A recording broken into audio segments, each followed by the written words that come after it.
नमस्कार मंडळी. तर आज आहे भोगी आणि प्रत्येकजणच आपल्या आपल्या घरी भोगीसाठी बाजरीच्या तीळ लावून भाकरी बनवतच असतं. तर चला मी पण आज बनवले आहे तर तुम्हाला दाखवते. तर मी छान बाजरीचं पीठ मळून घेतलं आणि एक छानसा गोळा करून तो थापून घ्यायला सुरुवात केली बघा. आणि तो थापत असताना अधूनमधूनच त्याला थोडं थोडं तीळ लावायचं. म्हणजे कसं ते तीळ निघत नाही आणि व्यवस्थित त्या भाकरीला चिकटून राहतं. अशी छान मस्तपैकी मी मोठीच्या मोठी भाकरी इथं थापून घेतलेली आहे बघा. माझ्या भाकरी शक्यतो मोठ्याच असतात. त्याच्यामुळं त्या तुम्हाला जरा जास्त मोठ्या वाटतील, पण ठीक आहे, असू दे, चालायचंच. मग त्याच्यानंतर तव्यात टाकल्यावरती त्याला पाणी लावून घ्यायचं आणि वरून पण थोडंसं तीळ लावायचं.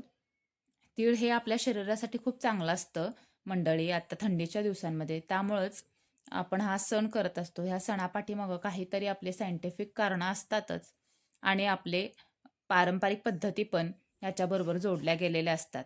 तर इथं बघा छानपैकी मी भाकरी पचवून घेतलेली आहे आणि आता बघा कशी मस्तपैकी छान ती फुगत आहे. भाकरी फुगली नाही तर ती भाकरी केल्यासारखी वाटत नाही मंडळी. त्यामुळं भाकरी फुगणं हे खूप महत्त्वाचं असतं असं मला तरी वाटतं.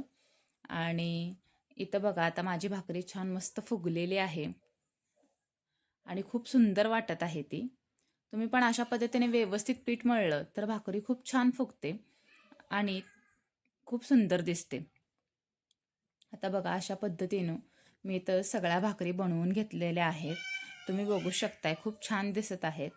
आणि आता मी तुम्हाला दाखवते की भाकरी बघा मधून मी आता तोडते आहे आणि इथं बघू शकताय तुम्ही की 2 लेअरमध्ये भाकरी झालेली आहे. म्हणजे अजिबात एकमेकांना चिकटलेली नाही आहे. तुम्ही पण अशा पद्धतीनं करून बघा. तुम्हाला पण नक्की आवडेल. भेटूया पुढच्या व्हिडिओमध्ये.